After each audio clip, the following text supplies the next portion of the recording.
इमरान खान की जेल से ताज़ा तरीन तस्वीर और ऑडियो सामने आई है। इमरान खान ने एक तरह से चीख चीख कर कह रहे हैं कि उन्होंने बुशरा बीवी को निकाह से पहले कभी नहीं देखा। हैरान कौन है कि जेल से तस्वीर बाहर कैसे आ सकती। बिलावल भुट्टो जरदारी ने अपने आखिरी खिताब में कहा कि अगर मेरे वोट पर डाका डाला गया फिर मैं इनका ऐसे पीछे करूंगा कि वो पाकिस्तान तहरीक इंसाफ के बानी इमरान खान को भूल जाएंगे।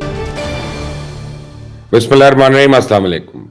पोलिंग डे में अब सिर्फ चंद घंटे बाकी रह गए, इंतखाबी मुहिम खत्म हो गई है और पिछले चंद घंटे में पाकिस्तानी सियासत में बड़ी नई तब्दीलियां आई हैं। इमरान खान की जेल से ताज़ा तरीन तस्वीर और ऑडियो सामने आई है। ये तस्वीर और ऑडियो कब की है, ये तस्वीर जेल से लीक कैसे हुई, इस बारे में आपको तफसील से बताऊंगा।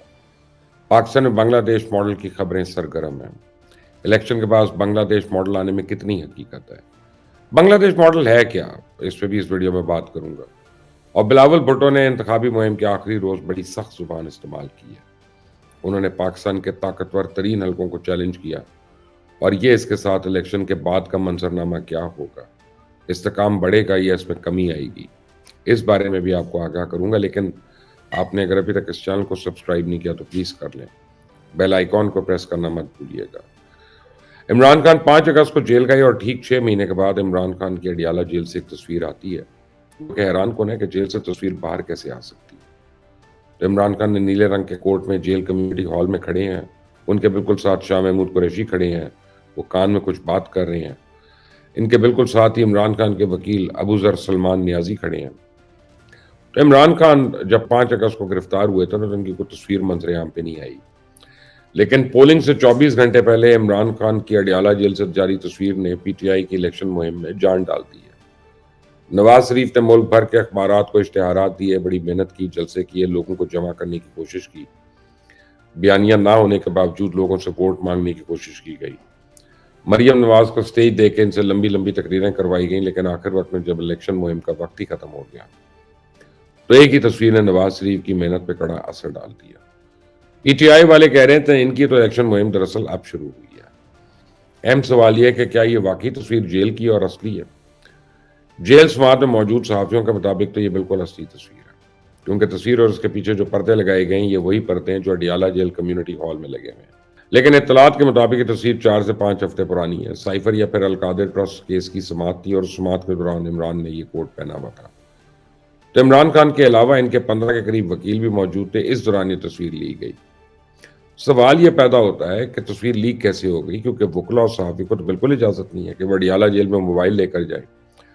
इनसे मोबाइल लेकर रख लिए जाते हैं, बल्कि 3-3 जगहों पर शदीद तरीन बारीक बीनी से चेकिंग होती है। उसके बाद उन्हें सबसे पीछे जगह दी जाती है जिस पर इमरान खान से बमुश्किल बातचीत हो सकती है। इसलिए ऐसा मुमकिन नहीं है कि सहाफी को तस्वीर बना सके।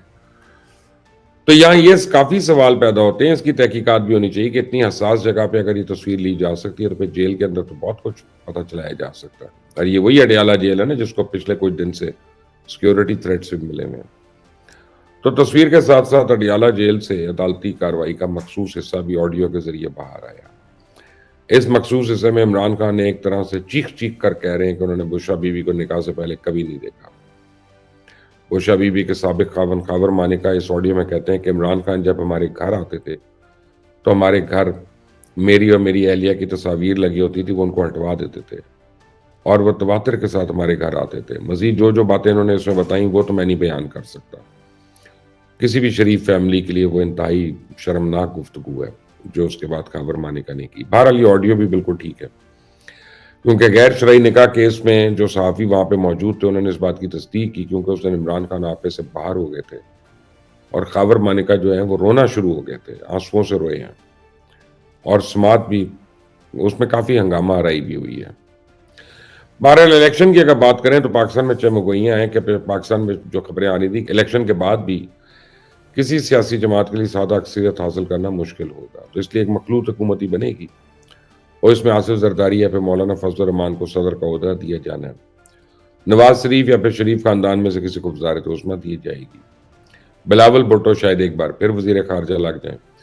तो ऐसा बाकी चंद बड़ी वजारतें नून लीग अपने पास रखेगी और पंजाब भी नून लीग के पास होगा। लेकिन अब इत्तलात ये हैं कि इंतखाबात के बाद पाकिस्तान में बांग्लादेश की तरह मुस्तहकम सियासी हुकूमत कायम की जाएगी और इसे तमाम इदारों की मुकम्मल मदद और हिमायत से 10 साल तक चलाया जाएगा। ऐसी हुकूमत कायम करने का मकसद है कि पाकिस्तान में मुआशी और सियासी तौर पर अपने कदमों पर खड़ा करें کیونکہ اس وقت پاکستان بہت ہی معاشی مسائل میں گھرا ہوا ہے۔ آنے والے چند مہینے میں ایک بار پھر ہم نے IMF کے پاس جانا ہے، چین کے قرضے دینے ہیں، سعودی عربیہ UAE کو ایک بار پھر سے ہم پاکستان میں سرمایہ کاری کے لیے راضی کر رہے ہیں۔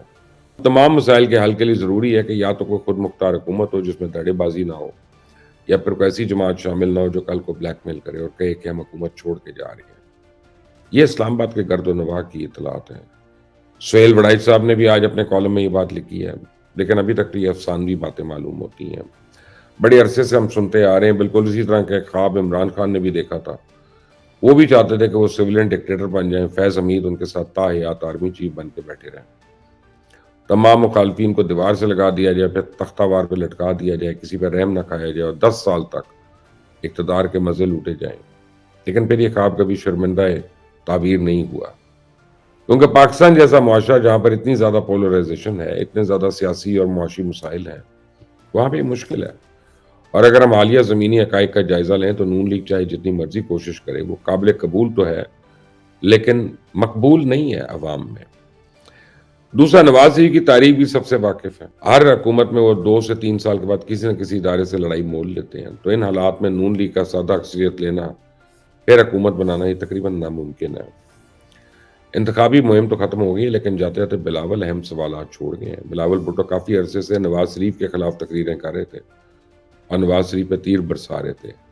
اچانک انہوں نے نواز شریف سے ہٹ کر تیروں کا رخ کسی اور سمت کر دیا۔ بلاول بھٹو زرداری نے اپنے آخری خطاب میں کہا کہ اگر میرے ووٹ پہ ڈاکہ ڈالا گیا اور چھیڑ چھاڑ ہوئی تو پھر میں ان کا ایسے پیچھے کروں گا کہ وہ پاکستان تحریک انصاف کے بانی عمران خان کو بھول جائیں گے۔ یعنی انہوں نے ایک طرح سے خبردار کیا کہ اگر دھاندلی ہوئی تو حالات بہت خراب ہوں گے۔ وہ کہتے ہیں میں یہ نہیں کہہ سکتا کہ سندھ میں دودھ اور شہد کی نہریں بہا دی ہیں، اگر لیکن میرے ووٹ پہ ڈاکہ ڈالا گیا یا چھیڑ چھاڑ ہوئی تو پھر میں ان کا ایسے پیچھا کروں گا کہ عمران خان کو بھول جائیں گے۔ نواز شریف نے زیادہ جلسے کیوں نہیں کیے؟ اس بارے وہ کہتے ہیں کہ اس بار میاں صاحب نے ملتان جیسے شہر میں جلسہ نہیں کیا، اس کا مطلب وسیب تو ان کے ہاتھ سے گیا۔ سب کچھ ہونے کے باوجود اتنا ٹف ٹائم مل رہا ہے کہ ان کے پسینے چھوٹ رہے ہیں۔ یہ چند سیٹیں تو نکال لیں گے، کلین سویپ کا چانس نہیں ہے۔ ان کا تخت لاہور ہل رہا ہے، پورا ٹبر لاہور کی سڑکوں پہ پھر رہا ہے، عوام انہیں بھاؤ نہیں دے رہے، عوام تو ان کی شکل نہیں دیکھنا چاہ رہے۔ بلاول اور PTI دونوں کی باتوں سے تو یہ تاثر مل رہا ہے کہ کل پولنگ ڈے کے بعد حالات ہو سکتا ہے سنبھلنے کی بجائے مزید خراب ہو جائے، کیونکہ PTI بھی دھاندلی کا شور ڈالے گی، اور اگر اس کے ساتھ دوسری سیاسی جماعتیں بھی مل جاتی ہیں تو پھر معاملات عدالتوں میں بھی جائیں گے اور وہاں سے پتہ نہیں کہاں تک چلے جائیں۔ اس چینل کو دیکھتے رہیں، اس کو سبسکرائب کریں، بیل آئیکن کو پریس کریں، اس ویڈیو کو شیئر کریے گا زیادہ سے زیادہ۔ انٹل دی نیکسٹ ٹائم، اللہ حافظ۔